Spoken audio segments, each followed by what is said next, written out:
जय माता दी। माता रानी की कृपा आप सभी भक्तों पर सदा सर्वदा बनी रहे। आज सुनिए श्रीमद् देवी भागवत पुराण की आगे की कथा। इससे पहले के अध्याय में आपने जाना था कि किस प्रकार महिषासुर दैत्य का दूत देवी के पास आया और उनसे महिषासुर का संदेश सुनाया। व्यास जी कहते हैं, महाराज, भगवती जगदम्बा श्रेष्ठ स्त्री के रूप में विराजमान थी। महिषासुर के मंत्री की बात सुनकर वे मुस्कुराती हुई मेघ की तरह गंभीर वाणी में उससे कहने लगी। देवी ने कहा, मंत्री, वह तुम्हें यह निश्चित रूप से समझ लेना चाहिए कि मैं देवताओं की जननी हूँ। मेरा नाम महालक्ष्मी है। संपूर्ण दैत्यों को मारने के लिए ही मैं प्रकट होती हूँ। महिषासुर का वध करने के लिए सभी देवताओं ने इस समय मुझसे प्रार्थना की है। उस दानवराज के कारण देवता अत्यंत कष्ट भोग रहे हैं। इस समय उन्हें यज्ञ में भाग भी नहीं मिल रहा है, इसलिए आज मेरा यहाँ आना हुआ है। मैं महिषासुर को मारने के प्रयत्न में लगी हुई हूँ। मैं अकेली नहीं हूँ, मेरे साथ विपुल सेना है। अनग, तुमने जो साम नीति का प्रयोग करके आदर पूर्वक मेरा स्वागत किया है, मीठे वचन कहे हैं, इससे मैं तुम पर संतुष्ट हूँ। नहीं तो निश्चय जानो, मेरी दृष्टि प्रलय अग्नि की तुलना करने वाली है। उसके प्रभाव से तुम बच नहीं सकते। अब तुम मेरी बात मानकर उस पापी महिषासुर के पास जाकर उससे ऐसा कहना कि अगर तुझे प्राणों का लोभ हो तो तुरंत अभी पाताल चला जा। तू नहीं जाना चाहेगा तो तुझ अपराधी और दुष्ट को मैं युद्ध के मैदान में मार डालूंगी। मेरे बाण से तेरे शरीर की धज्जियां उड़ जाएंगी। तेरे लिए यमराज के घर जाना आवश्यक हो जाएगा। मेरी इस दयालुता को तू समझकर इसी क्षण इसी लोक से विदा हो जा। मूर्ख, तेरे मर जाने पर देवता स्वर्ग लोक पर अधिकार प्राप्त कर लेंगे। इसलिए सागर पर्यंत इस पृथ्वी का परित्याग करके तू अकेला ही यहाँ से हट जाने की व्यवस्था कर ले। मूर्ख, मेरे बाण तेरे शरीर को लक्ष्य बनाए, इसके पहले ही तू पाताल चला जा। इसी में तेरी कुशलता है। असुर, अगर तेरे मन में युद्ध करने की इच्छा हो तो अभी अपने संपूर्ण महाबली वीरों के साथ यहाँ से चला आ। मैं तुझे यमराज के घर भेजने के लिए तत्पर हूँ। अरे प्रचंड मूर्ख, तेरे जैसे असंख्य दानवों का प्रत्येक युग में मैंने वध किया है, वैसे ही मैं तुझे युद्ध के मैदान में भी मार डालूंगी। तू मेरे शस्त्र धारण को सफल कर दे। मूर्ख, तू महान दुराचारी है। श्री ब्रह्मा जी के द्वारा तुझे जो वरदान मिल गया है तो उसका अभिमान मत कर। केवल स्त्री ही तेरा वध कर सकती है। यह निश्चित जानकर तूने प्रधान देवताओं को बड़ा कष्ट पहुंचाया है। ब्रह्मा जी का वचन सत्य करना परम आवश्यक है। फिर भी अनुपम स्त्री का रूप धारण करके तुझ अपराधी को मारने के विचार से ही मैं यहाँ प्रकट हुई हूँ। और अगर तुझे जीने की इच्छा हो तो आज ही देवताओं के स्थान को छोड़कर पाताल में, जहाँ सांपों का साम्राज्य है, वहां चला जा। व्यास जी कहते हैं, महिषासुर का वह प्रधानमंत्री भी शूरवीर था। देवी की बात सुनकर उसने सारगर्भित उत्तर देना आरंभ कर दिया कि देवी, तुम अभिमान में चूर रहने वाली स्त्री के समान बातें करती हो। कहाँ तुम और कहाँ वे दानवराज। भला इस प्रकार का अनुचित युद्ध कैसे हो सकता है। तुम अकेली स्त्री हो। अभी जवानी के प्रथम सोपान पर तुम्हारा प्रवेश हुआ है। तुम्हारे तो सभी अंग भी कोमल हैं और उन महिषासुर के शरीर की आकृति बड़ी विशाल है। इसलिए बड़ी कठिनता के साथ उनके साथ तुम्हारी मित्रता हो सकती है। महिषासुर के पास हाथी, घोड़े और रथों से परिपूर्ण अनेक प्रकार की सेना है। जिस प्रकार मालती के फूल को मसल डालने में गजराज को कुछ भी मेहनत नहीं करनी पड़ती, वैसे ही महिषासुर के हाथ संग्राम में तुम्हारा अंत हो जाए, इसके लिए उन्हें कुछ भी प्रयास नहीं करना पड़ेगा। हमारे राजा साहब देवताओं के महान शत्रु हैं, किंतु तुम उनकी अटूट श्रद्धा हो, इसलिए साम और दाम नीति का प्रयोग करके ही मैंने तुमसे बात करना उचित समझा है। नहीं तो तुम झूठ बोलती हो, व्यर्थ के अभिमान में भरकर अपनी चतुरता दिखा रही हो और रूप और यौवन का तुम्हें अभिमान हो गया है। यह मानकर मैं तुम्हें आज ही बाण के द्वारा मृत्यु के मुख में झोंक देता। तुम्हारे रूप से जगत के रूपों को तुच्छ करने की योग्यता है। इसे सुनकर मेरे महाराज मोहित हो गए हैं और उनकी प्रसन्नता के लिए ही तुम्हारे प्रति मेरे मुख से अत्यंत मधुर वाणी निकल रही है। उनके संपूर्ण राज और धन पर तुम्हारा अधिकार रहेगा और वे तुम्हारे सेवक होकर रहेंगे। मृत्युदागी क्रोध का परित्याग करके तुम उनसे प्रेम भाव बनाने की कृपा करो। भामिनी, मैं भक्ति पूर्वक तुम्हारे चरणों में पड़ा हुआ मैं तुम्हें जल्दी ही महिषासुर की पटरानी बनाने के लिए कह रहा हूँ। अविकल रूप से त्रिलोकी की सारी संपत्ति तुम्हारे अधीन रहेगी। महिषासुर से संबंध हो जाने पर संसार जनित समस्त सुख तुम्हारे लिए बड़े आसान हो जाएंगे। मंत्री की बात सुनकर देवी कहने लगी, मंत्री सुनो, मैं शास्त्र की मर्यादा के अनुसार चतुरता का सहारा लेकर वाक्यों का बिल्कुल सार तुम्हें समझाती हूँ। मेरी समझ में आ गया है कि तुम महिषासुर के प्रधानमंत्री हो और तुम्हारे इन वचनों से स्वतः सिद्ध हो रहा है कि तुम्हें भी पाशम बुद्धि ही प्राप्त है। जिसके तुम जैसे मंत्री हैं वह भला बुद्धिमान कैसे नहीं हो सकता। तुम दोनों एक जैसे ही हो। श्री ब्रह्मा जी ने तुम्हारी बड़ी अच्छी जोड़ी मिलाई है। अरे मूर्ख, मेरे विषय में तुमने जो भी कुछ कहा है कि स्त्री स्वभाव वाली हो, सो विचार पूर्वक देखो तो क्या मैं पुरुष नहीं हूँ। मैंने स्वाभाविक गति से स्त्री का वेश धारण कर लिया है। तुम्हारे स्वामी स्त्री के हाथ अपनी मृत्यु मांग चुके हैं। उसे पूरा करने के लिए ही मुझे ऐसा करना पड़ रहा है। इससे मैं समझती हूँ कि वह प्रचंड मूर्ख है। वीर रस के तत्व से वह निरंतर अपरिचित रहा है। स्त्री के हाथ से मरना पराक्रमहीन के लिए भले ही सुकर लगता हो, शूरवीर के लिए तो महान कष्टप्रद है। ऐसे ही नंदनीय मृत्यु स्वयं बुद्धिमान बनने वाले तुम्हारे स्वामी महिषासुर ने मांगी है। इसलिए तो स्त्री का रूप धारण करके उस कार्य को संपन्न करने के विचार से ही मैं यहाँ पर उपस्थित हुई हूँ। तुम्हारे धर्मशास्त्र विरोधी वाक्यों से मैं कैसे डर सकती हूँ। इसलिए तुम शीघ्र जाओ और अपने राजा को मेरी सारी बातें सुना दो। फिर वह तुम्हें जो आदेश देगा वैसा ही करना। तुम्हें अगर प्राणों का मोह हो तो इंद्र स्वर्ग का राज्य करे, देवताओं को भविष्य प्राप्त करने का सुअवसर मिल जाए और तुम लोग रसातल चले जाओ। मूर्ख संभव है दुराचारी महिषासुर के विचार इसके विपरीत हों।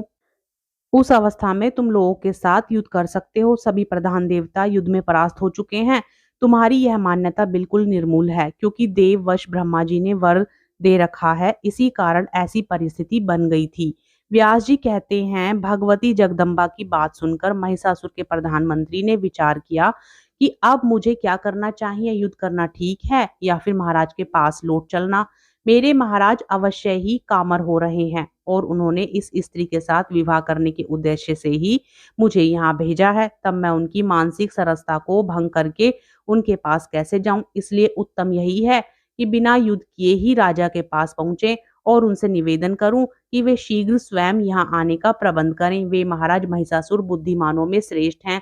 उनके पास बहुत से निपुण मंत्रियों का समाज है। उनके साथ बैठकर वे कर्तव्य के विषय में निश्चित विचार कर लेंगे। इस सह स्त्री के साथ युद्ध करना मेरे लिए तो बिल्कुल अनुचित है, क्योंकि हार और जीत दोनों ही स्थितियों में महाराज की होगी और ऐसी ही संभावना है कि यह स्त्री मुझे मार ही डाले या फिर किसी उपाय से मैं ही इसे मारने में सफलता प्राप्त कर लूं। तब भी तो मैं राजा महिषासुर के क्रोध का भाजन ही बनूंगा। इसलिए वहीं चलकर देवी की कही हुई बात मैं महिषासुर को सुना दूं, यही मेरे लिए हितकर होगा।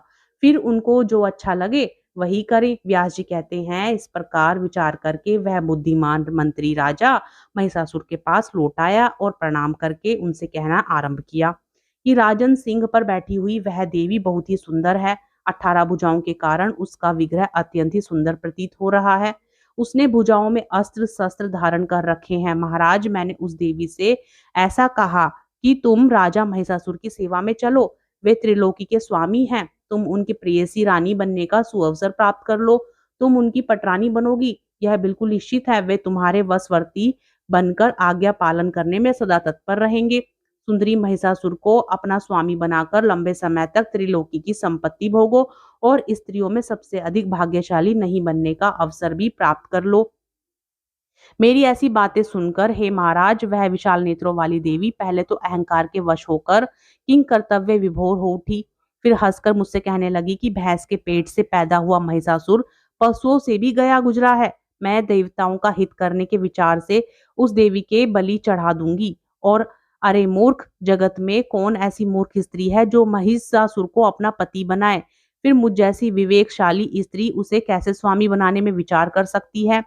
भैंस ही उसी से भैंसे को अपना पति बनाया जाता है। मैंने तो युद्ध के मैदान में उपस्थित होकर उसके साथ युद्ध करने का निश्चय किया है। मेरे हाथ देवताओं से शत्रुता करने वाला महिषासुर काल का कलेवा बन जाएगा। दुष्ट, अगर तुझे जीने की इच्छा हो तो पाताल भाग जा। राजन, इस प्रकार उस स्त्री ने तो मुझसे बड़ी कठोर बातें कही हैं। उन्हें सुनकर बहुत विचार करने के बाद मैं वहां से लौट आया हूँ। रसभंग हो जाने की आशंका से मैंने उसके साथ युद्ध नहीं छेड़ा। आपकी विशेष आज्ञा पाए बिना ऐसा व्यर्थ उद्यम मैं भला कैसे कर सकता था? राजन, वह सुंदरी असीम बल के अभिमान में चूर है। भविष्य में क्या होगा यह बात तो मेरी समझ से बिल्कुल बाहर है, इसलिए आप खुद ही इसका निर्णय करें। युद्ध करना है या फिर यहाँ से भाग जाना, इनमें से कौन सा कल्याणप्रद होगा, इसके अंतिम निर्णय तक पहुंचने में मेरी बुद्धि तो असमर्थ है। व्यास जी कहते हैं, मंत्री की बात सुनकर अभिमान में चूर रहने वाले महिषासुर ने अपने बूढ़े मंत्रियों को बुलाया और उनसे सलाह मांगी। मंत्री, इस अवसर पर हमें क्या करना चाहिए? आप लोग शीघ्रतापूर्वक अंतिम निर्णय बताइए। माया की तरह देवताओं की रची हुई यह माया ही सामने आ गई है। क्या इस कार्य में आप लोग परम प्रवीण हैं? तरह तरह के उपाय सोचने में आपकी बुद्धि कुशल है। ऐसी परिस्थिति आ जाने पर काम दाम आदि उपायों में से किसका अवलंबन करना चाहिए, यह मुझे बताइए। तब मंत्री बोले, महाराज, प्रत्येक समय सत्य और प्रिय वचन ही बोलना चाहिए। विवेकी पुरुष हितकर कार्य के लिए उसके बारे में पहली भांति सोचकर ही अपना मत बताया करते हैं।